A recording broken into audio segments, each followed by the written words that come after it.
Our next question asks, within the time frame that we're permitted to pray, can we choose a later adhan time of a different mosque as well? So, for example, you choose a later Fajr adhan time to give more time to Mm. tahajjud.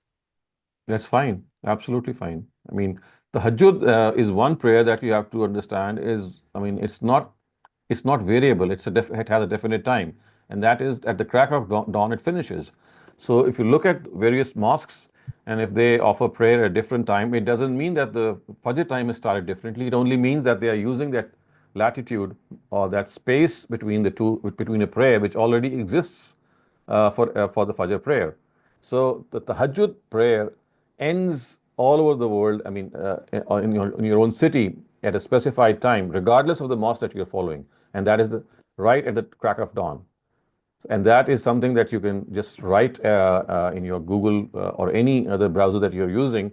It will tell you that the start of Fajr is here. So from the start of Fajr to sunrise is the Fajr prayer. And you can pray the Fajr prayer in this bracket at any time. But at the start of the Fajr prayer, the Tahajjud time ends. And this is the same for all the mosques in your own city. Thank you very much. Related to the prayer, somebody's asking, what are the conditions if you want to pray while you're walking or driving? So you see, they have not been mentioned and they have been left to our imagination and to the circumstances that we are in. Sometimes we are able to pray in a more, I mean, something that is close to the original, and sometimes it is not possible. For example, if you're driving a car, your gestures will be more compromised than the ones that you would be offering while you're sitting in the car.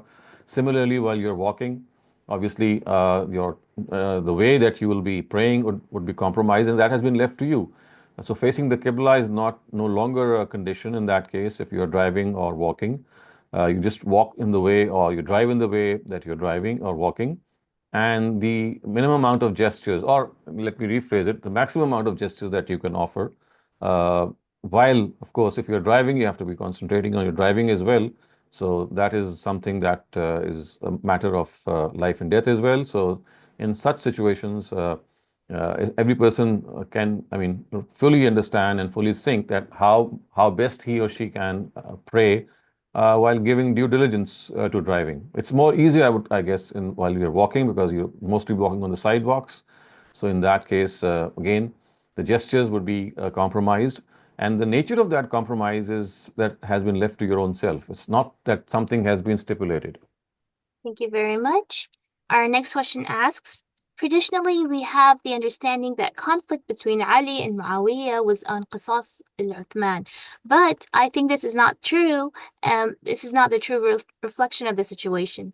Those who rebelled against Uthman, now forcing people to pledge allegiance for Ali on a religious basis, for example, the divine political authority of Ali and his progeny, this was not a Quranic belief that formed the basis for election of Ali instead of the Quranic principle of election through mutual consultation.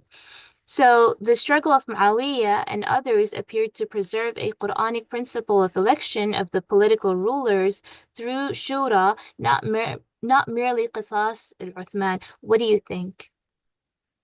I don't have an opinion on this because you see, in my opinion, historical matters, it's all very difficult to form an opinion in spite of having all the data. All that we can say is that both these revered personalities were Sahaba. They knew the Prophet, they knew the Sharia well, and they knew Amruhum Shura Bainahum very well.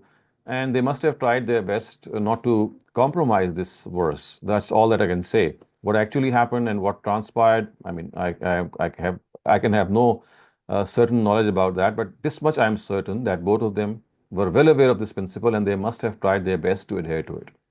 Thank you very much. The next question asks, what's preferable regarding the sunnah for Jum'ah? Is it for sunnat before Jum'ah or after the Jum'ah prayer? So none of these two is actually part of the Jummah prayer or the Friday prayer, neither the four before or nor the four after.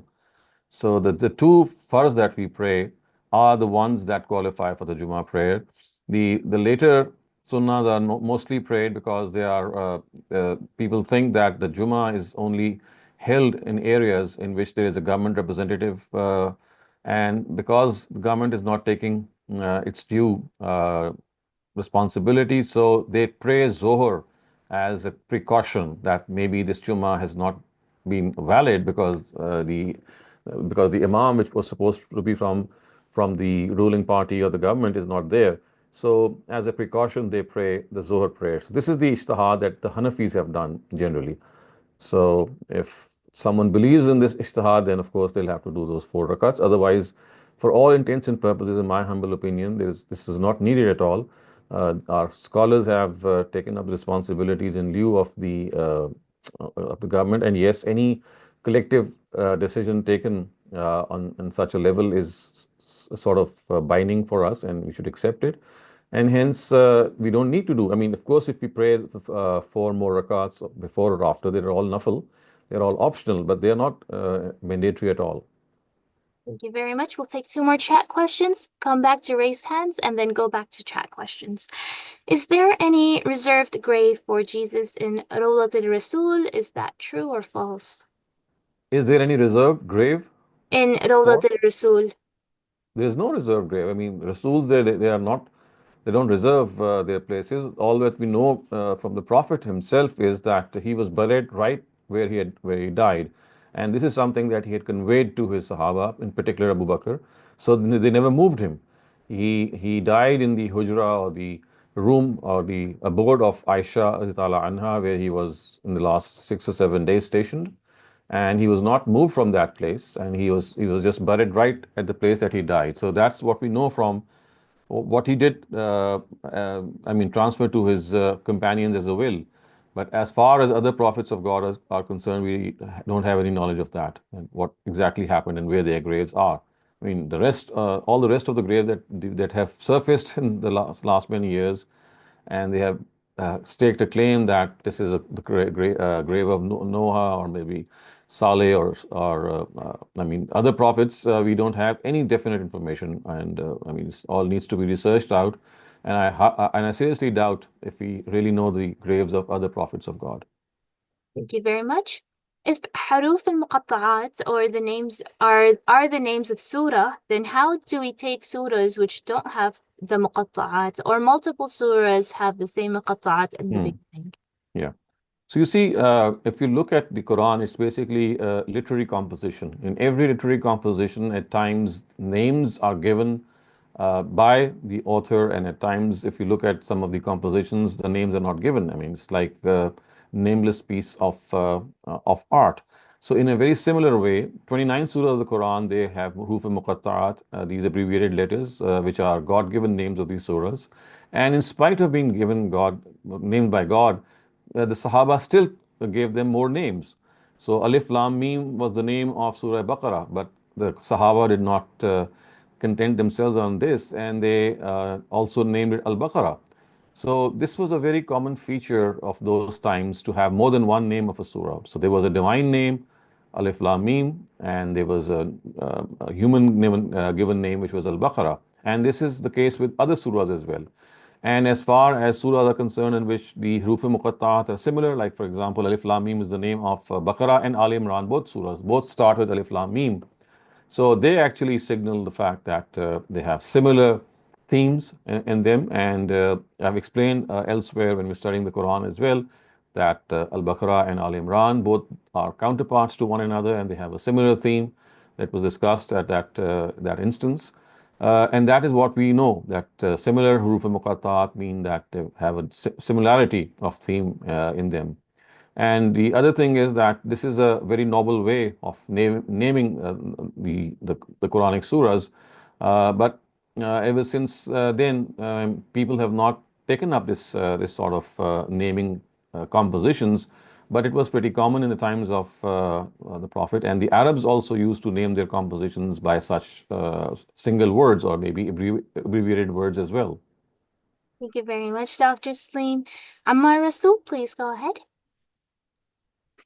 Assalamualaikum, Dr. Saab. Walaikum. Dr. Saab, I wanted to ask if I understand that considering Hazrat Isa as divine or part of a Holy Trinity would be considered a major sin for a monotheistic religion like Islam. But I wanted to ask about the belief of his crucifixion. Is that Mm, also considered to be a sin in Islam? And my question is why, when the Quran very clearly states that it was made to appear that way to them. mm, So when the Quran itself is saying that conditions were created where that is what it appeared to them as, then why would God or the Quran reprimand them for that mm, belief? So this is my question, sir. mm. So the Quran never said was made to appear. These are not the words of the Quran. The Quran has said that ma qataluhu wa ma salabuhu. Neither was he assassinated, nor was he crucified.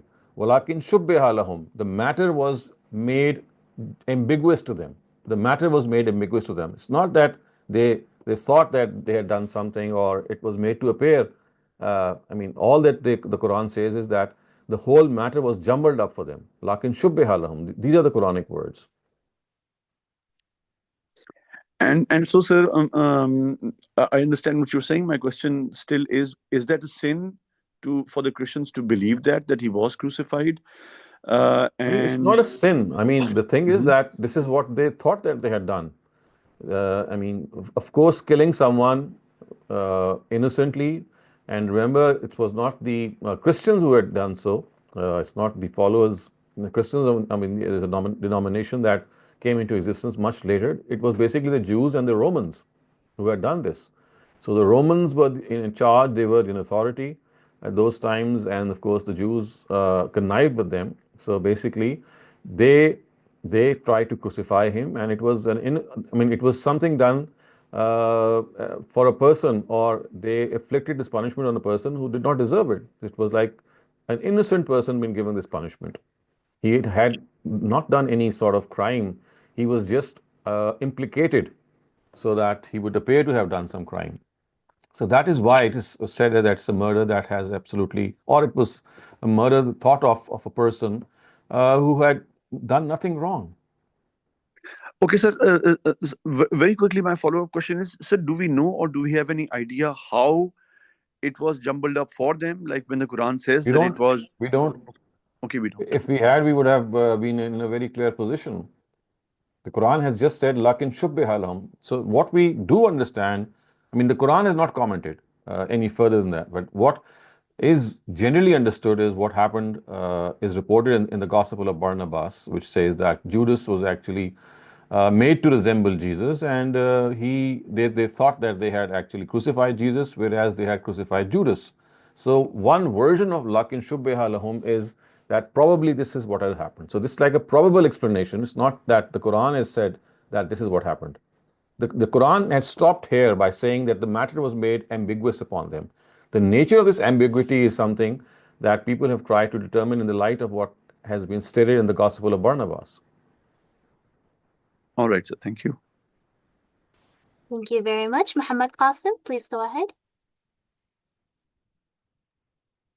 Sir मेरा सवाल थोड़ा सा weird है लेकिन मेरे सवाल करने का मकसद ये नहीं है कि इसका जो जवाब से जो नतायज है वो अप्लाई हो या ना हो, बल्कि हम समझना ये चाहते हैं कि जो कहा जाता है कि मर्द और औरत बराबर है, और खानदान के इदारे में जो मर्द को एक फौकियत हासिल है वो दरअसल मर्द को नहीं बल्कि एक पोस्ट को हासिल है। तो हम ये समझना चाहते हैं कि मतलब हम ये बराबरी किस हद तक है, अगर मामला उलट कर देखा जाए तो क्या मामला होगा, तो ये हम समझना चाहते हैं। तो सवाल सर दरअसल ये है कि गांधी साहब और हसन भाई का एक 2 मिनट का एक वीडियो रिलीज हुआ चैनल में। तो उसमें Mhm. ये था कि गांधी साहब ने ये कहा कि अगर औरत सारी की सारी जिम्मेदारी ले लेती है, मतलब जो घर चलाने की जो जिम्मेदारी होती है, हिफाजत की जो जिम्मेदारी Mhm. होती है, वो औरत अगर ले लेती है और अगर वो इस काबिल भी है और Mhm. मर्द उसको Mhm. कबूल कर लेता है, तो ये जो पैराडिम है वो शिफ्ट हो जाएगा।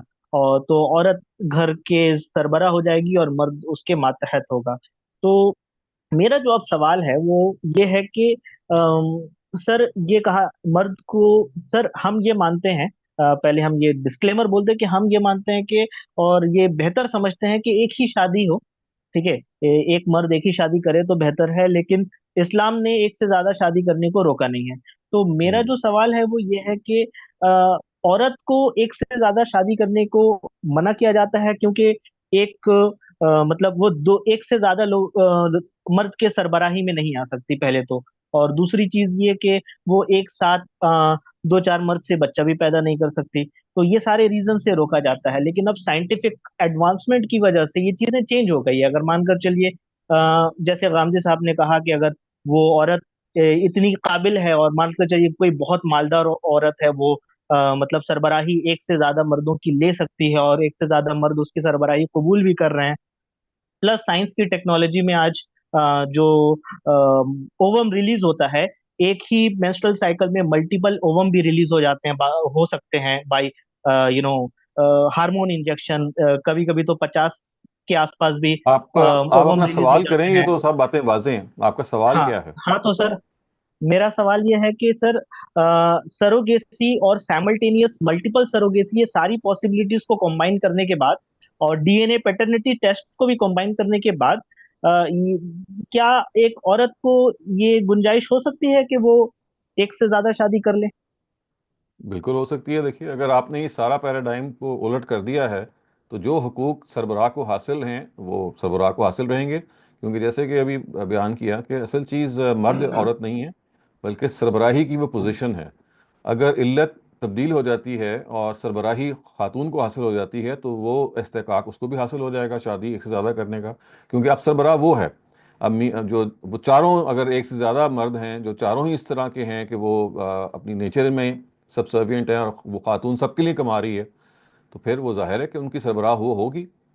اور سروگسی اس کو نہیں کہیں گے. سروگسی بالکل اور چیز ہے. دیکھیں، سروگسی کا تو یہ مطلب ہوتا ہے کہ ڈونر ہوتی ہے کوئی خاتون، یعنی وہ یا ریسیپینٹ، یعنی اس کو ریسیپٹیبل ہم کہتے ہیں اس کو، کہ جہاں پہ فیٹس کو رکھا جاتا ہے، اور یا وہ ڈونر ہوتی ہے. تو سروگسی کے الفاظ کو میرے خیال آپ نہ استعمال کریں. زیادہ بہتر ہے کہ اگر آپ کا سوال یہ ہے کہ اگر اتنی زیادہ تبدیلی آ جائے کہ خاتون جو ہے وہ سربراہی، وہ اگر پورے کے پورے خاندان کو کے بارے میں یہ کہہ دے کہ بھئی کلیم کرے کہ میں ان کو سپورٹ کروں گی اور میں اب سربراہ ہوں، اور مرد جو ہے اس سربراہی کو قبول کر لے، تو چاہے وہ ایک ہوں چاہے وہ چار ہوں، سربراہی کو وہ قبول کریں گے. اور خاتون کے پہ وہی پھر قدغن عائد ہوگی کہ وہ سب کے لیے پرووائڈ کرے گی، ایک سے زیادہ کا شوہر ہے.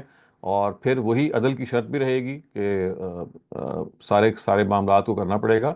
مطلب یہ ہم تھیوریٹیکلی کہہ رہے ہیں، یہ عملاً ہو یا نہ ہو یہ ایک الگ بات ہے. تھیوریٹیکلی یہ بات درست ہے، لیکن اگر آپ اس کو عمل کرنے پہ آئیں گے تو ممکن ہے کہ ہزار دقتیں سامنے آئیں.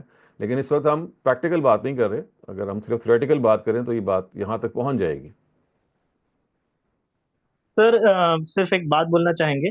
یہ جو سروگیسی کا ٹرم ہم نے یوز کیا، وہ دراصل اس لیے کہ سیملٹینیس ملٹیپل سروگیسی سے عورت ایک ساتھ ایک سے زیادہ مرد کے لیے بچے پیدا کر سکتی ہے. تو مطلب وہ کانسیپٹ کو، وہ پاسبلٹی کو نہیں ظاہر کرنا تھا بس سر. نہیں، اور دیکھیں، جزاک اللہ ملٹیپل سر آپ. سروگیسی جی. نہیں، دیکھیے اس کے اندر نسب کو پرزرو کرنے کے لیے یہ ضروری ہے نا کہ پتہ چلے کہ وہ کس کا بچہ ہے. تو وہاں ہم سروگیسی کو الاؤ نہیں کریں گے. اگر وہ کسی ایک سے حاملہ ہو گئی ہے تو وہ ڈیفینیٹلی پہلے معلوم کرنا پڑے گا، اور اس کے ڈی این اے کے ذریعے سے ڈی این اے ٹیسٹ سے معلوم ہو جاتا ہے کہ باپ کون ہے. ہاں، وہاں اس کیس میں پھر ملٹیپل سروگیسی کا تو مطلب پھر یہ ہے کہ ایک بچے کے کئی باپ ہیں، یا ان کے بارے میں اشتباہ ہے کہ باپ کون ہے. تو باپ اور ماں کا اشتباہ نہیں نہیں نہیں ہونا چاہیے. نہیں نہیں، میرے کہنے کا مطلب یہ ہے کہ لیٹس سے کہ ایک مرد سے ایک بچہ اسی عورت کا پیدا ہو رہا ہے کسی اور کے ہوں کوکھ میں، اور اسی وقت دوسرے مرد سے اور ایک بچہ پیدا ہو رہا ہے اور کسی اور کے کوکھ میں، فورتھ پرسن کے کوکھ میں. سو دس از واٹ آئی مین. نہیں نہیں، میں آپ کی بات نہیں سمجھا، دوبارہ ایکسپلین کریں. میرے کہنے کا مطلب یہ ہے کہ لیٹس سے کہ وہ عورت، ہم تھیوریٹیکلی ہی بات کر رہے ہیں، وہ عورت جو ایک سے زیادہ مرد کی ہوں سربراہی اختیار کی ہے. اب ٹھیک ہے. لیٹس سے کہ وہ اس کا ایک مرد کے ساتھ بچہ ہو رہا ہے، ٹھیک ہے. اس کا ہی ہو رہا ہے، ڈی این اے اسی کا ہے، اووم ٹھیک ہے. اسی کا ہے. لیکن وہ ٹھیک ہے. جو امپلانٹ ہے، وہ امپلانٹ کسی اور کے یوٹرس میں ہے. تو یہ ٹھیک ہے. سروگیسی سے وہ بچہ پیدا کر رہی ہے، اور ٹھیک ہے، جو اس میں غامدی تو کوئی صاحب حرج صحیح بھی نہیں ہے. کہتے ہیں. اس اور میں تو کوئی حرج اور نہیں، کیونکہ اصل میں وہاں سروگسی کا تو یہ مطلب ہے کہ ماں اور باپ متعین ہیں، مشخص ہیں. ہوں سروگسی تو وہ تیسری ماں ہے، جو تیسری کہنا چاہیے، یہ تھرڈ پیرنٹ ہے، جس کے اندر وہ ریسیپٹیبل کے طور پہ وہ ایک اس کو رکھا جا رہا ہے. تو وہ تو اس میں تو کوئی مسئلہ نہیں ہے. ہوں. وہ تو دیکھیں، سروگسی کا نہیں. پرنسپل تو الگ سے ویسے ہی ٹھیک ہے کہ آپ ایک ہوں خاتون جو ہے उसके रहम के अंदर एक फर्टिलाइज्ड एग को आप रख सकते हैं और वो उसको माँ के तौर पे हम ट्रीट करेंगे और वो जैसे नरिशमेंट देती है तो वो देती रहेगी। तो उसको आप, मैं इसलिए कह रहा हूँ कि सरोगेसी से इस 4 शादियों का या मर्द की सरबराही का मसला लिंक नहीं है, यानी वो तो इन एनी केस ठीक है अलग से। यहाँ तो हम ये देख रहे हैं कि अगर जैसे आपने कहा कि इल्लत इतनी तब्दील हो जाए कि जो सरबराह मर्द थे अगर वो तमाम के तमाम हकूक खातून को हासिल हो जाएं, तो आप पूछ रहे हैं ना फिर क्या चीज़ है जो माने रह जाती है। तो मैंने ये अर्ज़ किया कि फिर कुछ माने नहीं रहता, वो मुकम्मल तौर पे फिर ऐसे ही जो हमने हकूक सरबराह के तौर पे मर्द को दिए हैं वही फिर बीवी को हासिल हो जाएंगे। Thank you very much, Dr. Saleem. Sir sir एक I'm एक gonna have minute to ma'am. cut you off right here, Muhammad Qasim. We're running short on time. I'm very sorry. Please raise your hand if you have a follow-up question. If we have remaining time, then you may ask your follow-up. Related to that question, does this mean that polyandry is allowed in Islam? It's not. I mean, polyandry is something else. I mean, to have, you regard the husband to be the head of the family, and you still a wife has multiple husbands. So that is not is what is allowed. So polyandry, if it is allowed, it is only in the form that you have when the woman is the head of the state, head of the family, and then she has all the rights as the head of the family. In polyandry, this is not the case. In polyandry, what happens is that you still consider the husband to be the head of the family, and in spite of that, you say that, well, a woman can have multiple husbands. Thank you very much for that clarification, Dr. Saleem. I think there might be some confusion going on with the participants regarding this hypothetical question versus the actual reality of what Islam is saying. So we might be getting more questions regarding this topic. But for now, I just want to state that we have a bunch of questions and we have people that have posted much more than one question. So we'll be taking one question and priority will be given to participants who have not asked their questions yet. So we'll take one Okay. more raised hand question and then we'll come back to chat questions with priority for people who have not asked their questions yet. Akram Bhatti, please go ahead. Assalamu alaikum, sir. Walaikum salam. So lately, we found out that surahs are in pairs, but then, like we just mentioned earlier, that certain surahs that like Alif Lam Mim, Alif Ra, Alif Lam Ra, they are 6 and 5. So, like you told us earlier, they have similar subject. All the 5, 6 surahs in Alif Lam Ra and all Alif Lam Mim and Alif Lam Ra, they all have similar subject if you pay attention to it. Correct. They have a similar theme, and that similarity, of course, is something that needs to be divulged and understood. Otherwise, similarity in name in general applies similarity of theme, or there may be some other type of similarity, but there is some form of similarity. It could be different for different surahs. Okay, thank you, sir. Thank you very much. Moving on to chat questions. Is Duha an actual prayer, the Sunnah prayer before Dhuhr, and what is the reward for it? This is just an optional prayer, the Salatul Zuha. It's not even stipulated by the Prophet himself. It is said that he once prayed 8 rakats at the conquest of Mecca at the Zuha time, and people then started to think that this is like a constant prayer. So it's basically a prayer that he offered once, probably. Thank you very much. Our next question asks, why does Quran not mention Dajjal and practical elements of Salah?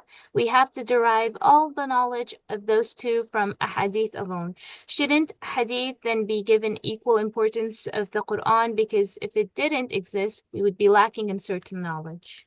So this shows actually the questioner is not very clear about the fact that there is a clear distinction between Sunnah and Hadith. So the prayer and or many other things which relate to the practical aspects of life are concerned. They don't relate to Hadith. Hadith is just a record. So Sunnah is the correct word, the established practice of Abraham and later on ratified by Prophet Muhammad himself. So the source of religion basically is the Quran on the one hand and the Sunnah on the other hand, which means that the two are transmitted through Tawatur and Ijma, and they give certitude. Hadith is just a record, or it's a historical repository, I would say, of the knowledge of the Prophet, and that's independent of the Sunnah. So the practical aspect of religion has been transpired through the Sunnah, not through the Hadith. Hadith is just recording that. Thank you very much. The next question asks, how do you differentiate the difference between genuine critical questions and whispers of shaitan?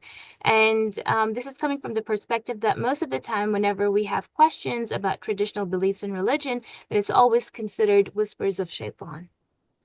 That is, again, you see, the confusion that has been caused is that if you have questions, then people tell you that these are whispers of Satan. Because you have been indoctrinated by this concept, so every time you have those questions, you think that these are whispers of Satan. And again, I'm afraid, and it's very unfortunate that people, when they teach religion and people have questions, so instead of answering those questions or encouraging those questions, what they say is that, well, these are whispers of Satan. Absolutely incorrect. I mean, a question is a genuine question that arises in your mind. And I mean, that can always be, I mean, you can have an answer to it and you could be satisfied by the answer. Whispers, of course, are something that come to you, and they are not in the form of questions, they are in the form of strange ideas. They could be all sorts of things that they come to your mind. But the thing is that as soon as you evaluate them, then you clearly come to know whether these are just stray thoughts that have come to your mind or maybe it's a genuine question. So it's just a question of rehearsing them yourselves and you'll get to know them. Evil thoughts or whispers, they always are in their negative format. You'll never have a question, I mean, a positive question, even if it is of a critical nature, it's not something that will be in any way disparaging or would bear the label of being something evil per se. So you'll get to know yourself by a little rehearsal, by a little practice, that these are thoughts that you have, and there are other things that come to your mind, because these other things that come to mind are normally in the form of, I would say, unjustified statements. I mean, they're not really true, or at times they are absolutely, I would say, I mean, you just cannot imagine that you could have said these things. So you get to know whether I'm thinking these things or whether I'm being suggested these things. Right. So for this whole paradigm of not facing those thoughts, is that something that's mentioned in the Quran? So that you'll have those thoughts, but you have to face them.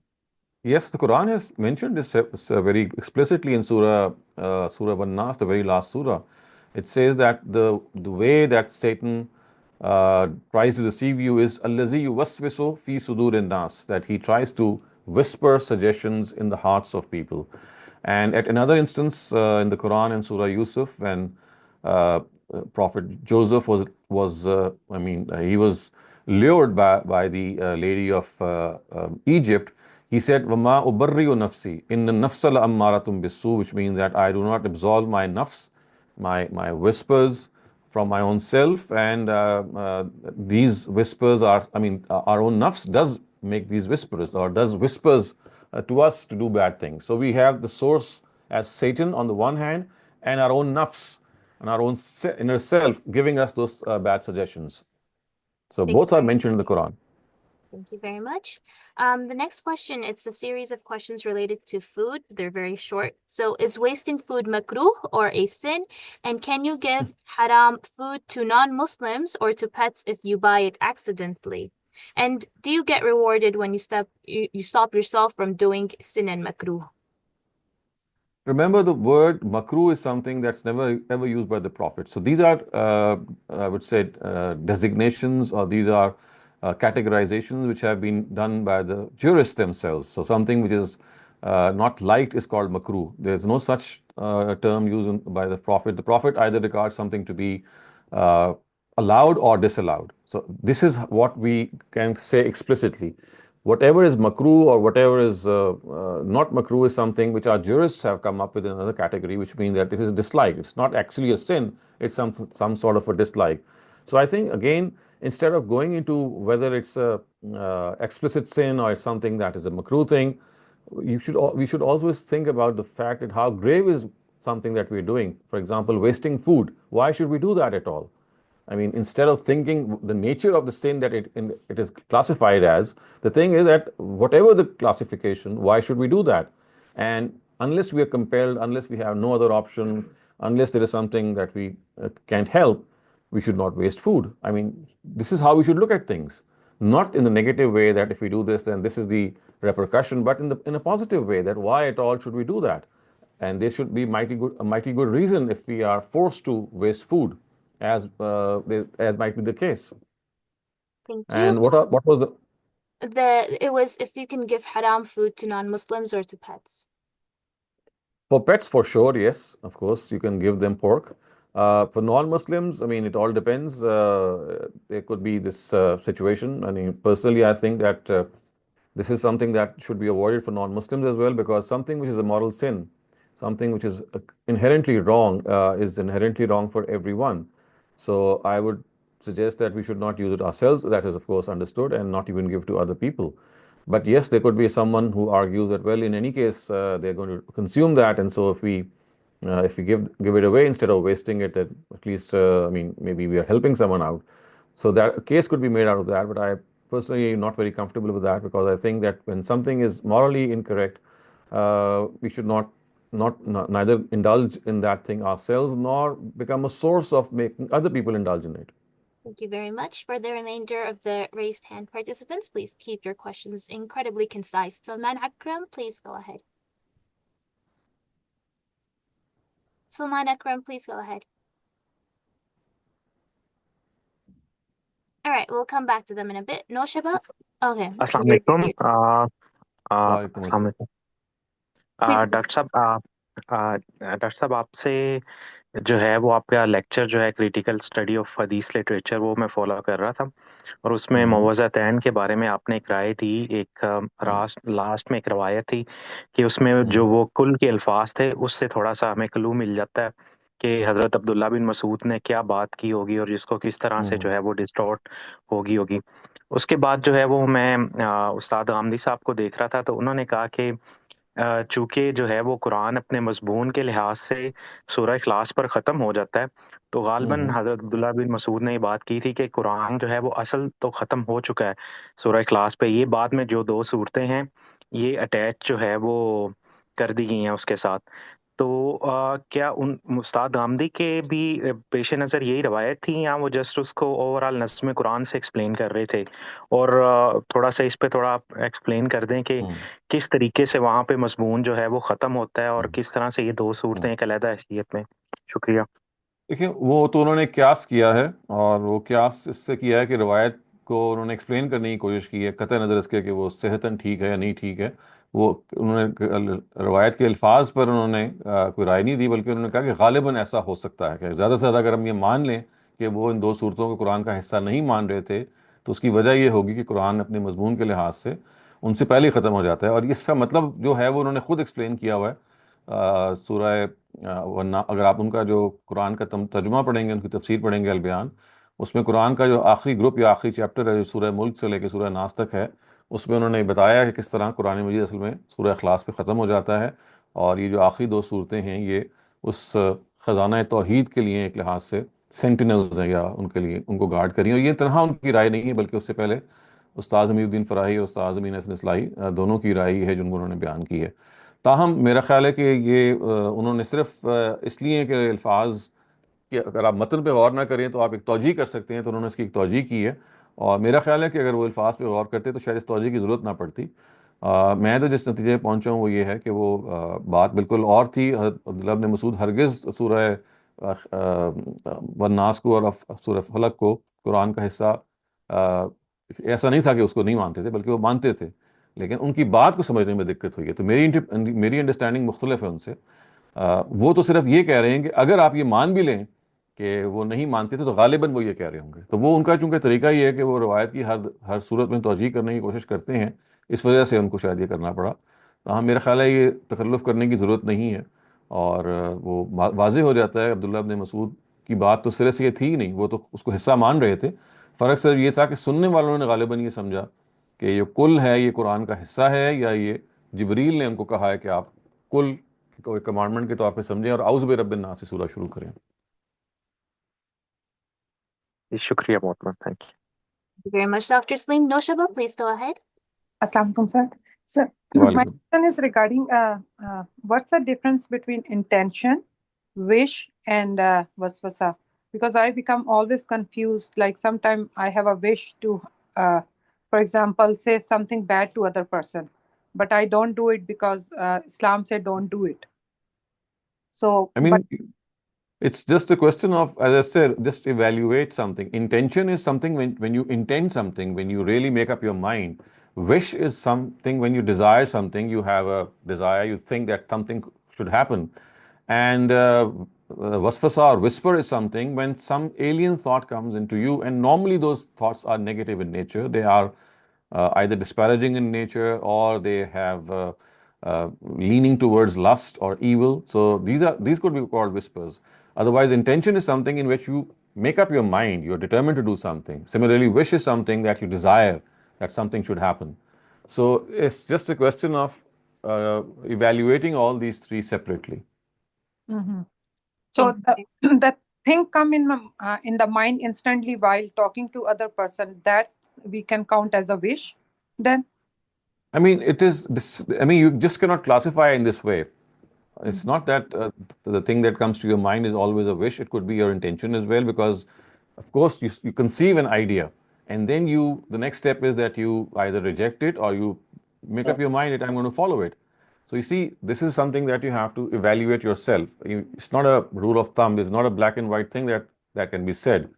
What can be said is that when you create an idea, it could be something of a positive in nature. I mean, positivity.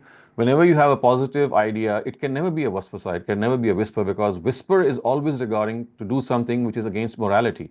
So one thing that can be clear is that you can not classify this to be a waswasa. Yes, you can have an evil desire as well.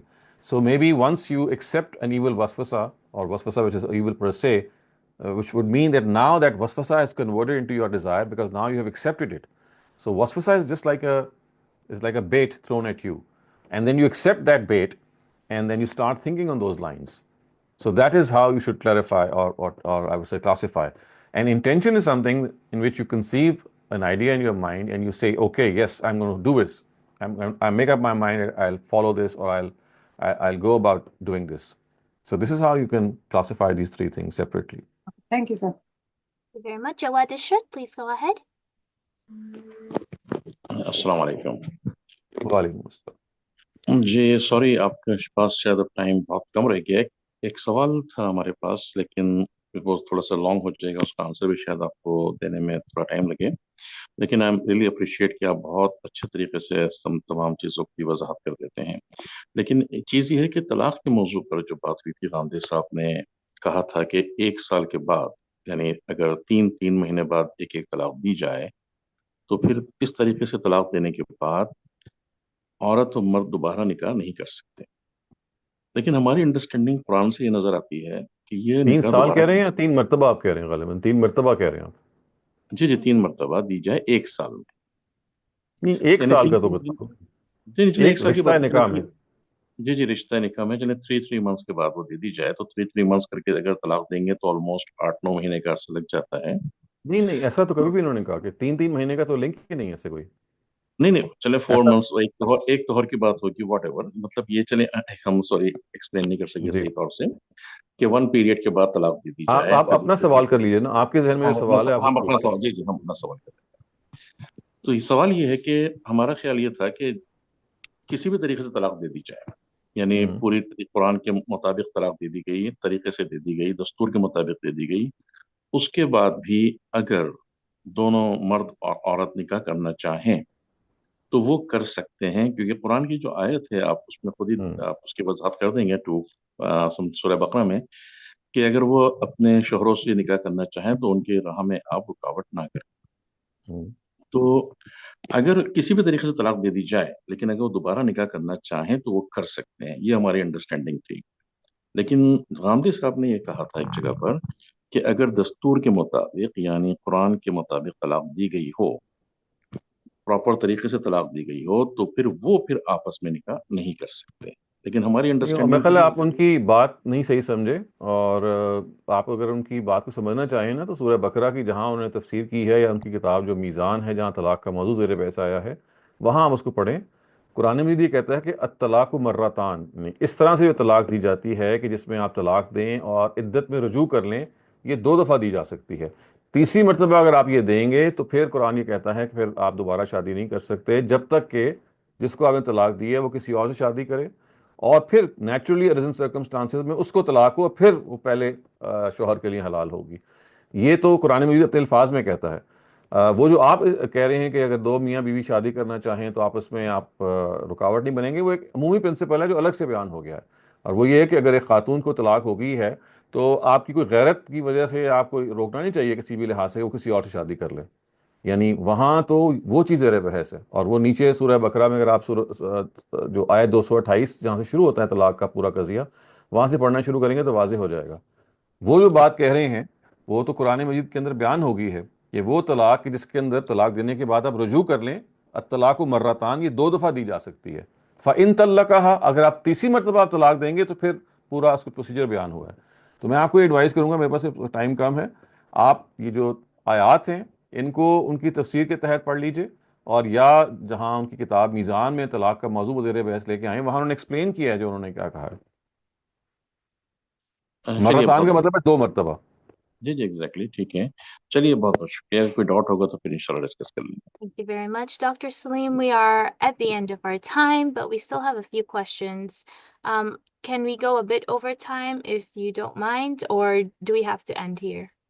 No, we can go over time. Just give me a few seconds. I just need to inform someone. अब इसको of करेंगे। Thank you very much.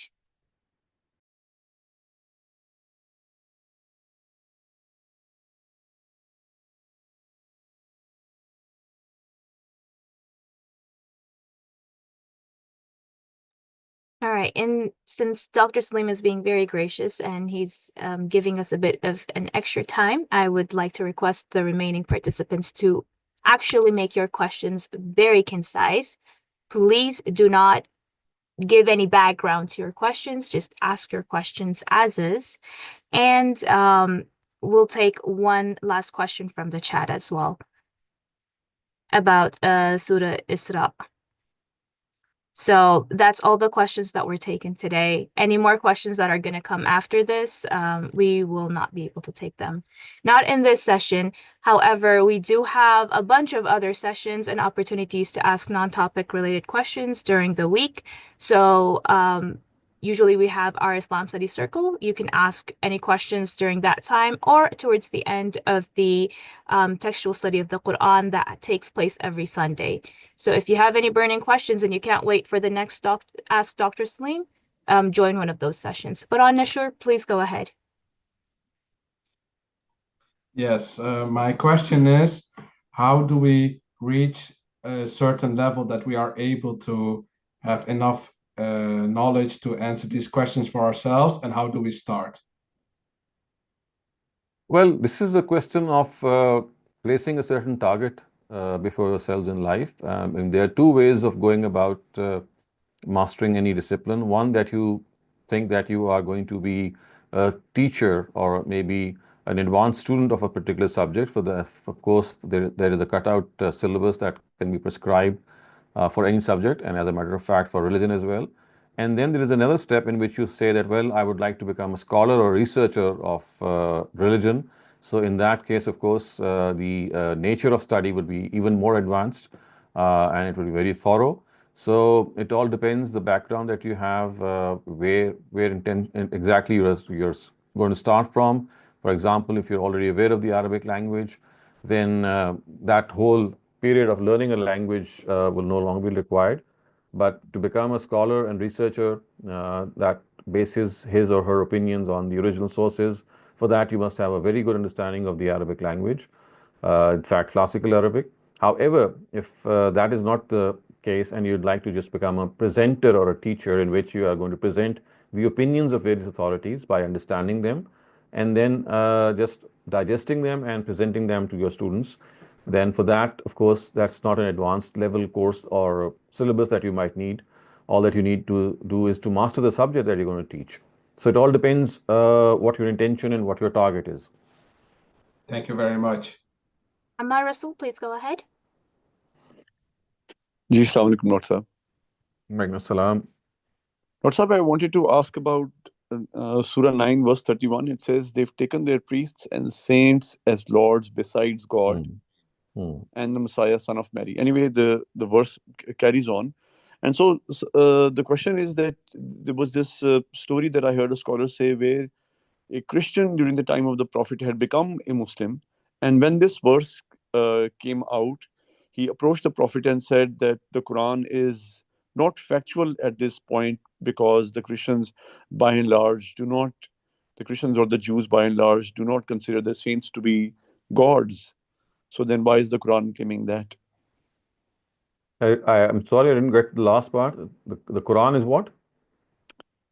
The Quran is saying in this verse that they take their saints as Yes, deities besides اتخذوا God. رهبانهم عبادا من دون الله. Yes, correct. So my question is that there was this story that I heard from a scholar that a Christian in the times of the Prophet had become a Muslim. But when this verse came out, he had approached the Prophet and he had said that this verse is not accurate depiction of the Christian or the Judaism faith. that's Because not correct, actually. I mean, this is just a story that has come out, and the Quran itself is explained elsewhere that what exactly does this mean when you say that they have made Ruhban and their priests to be God? It means that they have given them the authority to make what is allowed to be disallowed and what is disallowed to be allowed. So this is an authority which only God has. I mean, only God can tell you what is haram and what is halal. But if your own scholars are going to do that or have that authority invested in them, then they are virtually equating themselves to that divine authority. So that is what is implied here. So, but that sin we Muslims are also indulging in day in and day out constantly, sir. Of course we are. So that is again something that we should not do, because this is how when you are equating the authority of God with some other person, then that is what we call a polytheistic attitude. And at times we might not realize it, and at times we do realize it. Thank you very much. All right, sir. Thank you.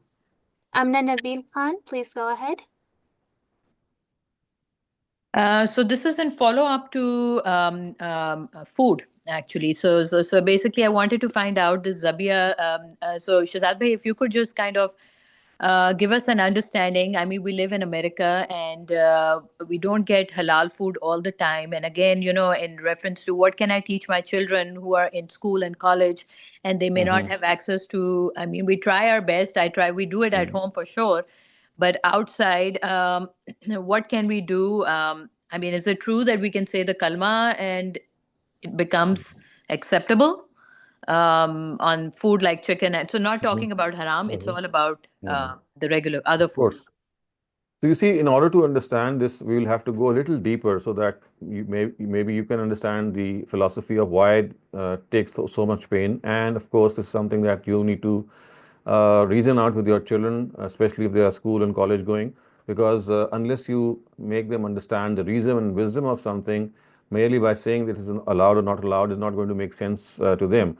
So you see, first of all, let me start off by saying that, of course, by pronouncing Bismillah ar-Rahman ar-Rahim at a halal, I mean, that type of food like chicken does not make it halal, because the whole exercise has a different scenario to it. Let me try to explain it. And that, you see, the Quran says that we don't have the authority to take the life of an animal. I mean, we have absolutely no authority to take the life of a human being. So, I mean, that's out of question. The Quran says even the life of an animal is something that you cannot in any way take. The only way in which you can take the life of an animal is that you seek God's permission. And the way you seek that permission is that you say Bismillah Allahu Akbar, which means that God, I am using the authority that you've invested in me to slaughter this animal at the time of slaughtering it by pronouncing your name, that now I'm authorized to take the life of this animal. Otherwise, I was not even authorized to kill this animal. So basically, it is at the time of slaughter that we pronounce God's name that makes that meat halal, or the zabiha, the way we call it. Because now I'm pronouncing God's name and seeking His permission, that I could not have taken the life of the animal because it is so sacred. So basically, what is being said is that life itself is so sacred that even an animal's life cannot be in any way tampered with, let alone a human life. I mean, a human life cannot be tampered with in any case, but even an animal's life cannot be tampered with in any way unless God's permission is not granted. So that permission is granted by saying Bismillah Allahu Akbar at the time of slaughter, when the animal is being slaughtered, not when you're eating it, but when you're slaughtering it, because that was the time you were trying to take the animal's life. So this is the whole philosophy of Zabiha, that animal life is something that should not be in any way considered, I mean, absolutely allowed, or you can just take it at your own will, unless you seek God's permission, so that that life is given sanctity, and more than that, human life is also given that sanctity. So I think if you are able to understand this, and I do think that it does make sense, I think that you'll be able to explain this to your children as well, that basically animals, they also have this protection of life from God. And this protection is only taken away from them if we seek God's name, if we pronounce God's name at the time of slaughter. So why is this protection just for certain animals and not for seafood? I mean, am I correct in saying that we can eat seafood and seafood is, We, I mean, or is that the same formula there? all carnivorous animals, or animals which eat their prey by actually tearing it apart, either through their nails or their claws or through their teeth, they are prohibited, whether they are land animals or sea animals. Okay. Okay. So So that sharks, includes for like example. sharks and yeah. Yes, of course. So they are carnivorous and they tear apart their prey. And then again, the philosophy has to come into play, because when you explain something to your adult children, then you have to tell them why. So you see, the thing is that we know from practice that whatever we eat has an effect on our attitudes and on our dispositions. So if we eat carnivorous animals, not just carnivorous animals, but animals who tear apart that prey, then the aggression and the amount of savagery which is found in such an animal over a period of time gets transmitted to those who consume the meat of that animal as well. So because God wants to protect us from becoming savages and from becoming so aggressive, that He would not like us to eat the meat of these such animals. On the other hand, God allows us to eat the animals of herbivores, animals which eat grass or graze on grass or eat plants or vegetation, because in that case, of course, they are more docile, they're more submissive, and in that case, the effect that food has on us is not the same as the one that we face when we eat the meat of carnivorous animals. Thank you very much, Dr. Saleem. Salman Aziz, please go ahead. I'm afraid we'll have to end in the next 3 or 4 minutes, so please, we should take until 9:15. Yeah. Okay. Salman Aziz, very quickly, please ask your question. Sir, in Bible, book of Matthew, Jesus, peace be upon, says that if you are monotheist or you have faith equivalent to a grain of mustard, then if you say the mountain, it will move. Could you please explain this to me? And also, in another aspect, the same thing that we are in the habit of saying that, for example, if you're studying that, your advisor is almost or close to God. So saying such thing does become a sin of becoming a polytheist or not. Your advisor is more close to God. What do you mean by that? For example, if some elder is trying to make you understand that during PhD, should you take your advisor very seriously, so he can say that he's closer to God, you can say. No, that's not at all. I mean, when you're taking your advisor seriously, all that you're doing is just trying to follow what he's telling you as a teacher, and whether he's a PhD teacher or an Just ordinary an class example, teacher. sir. Just an example that saying such words or doing such things lead us to polytheism or not, sir. And also about the sake of Jesus, what does it mean? How can they, they do so?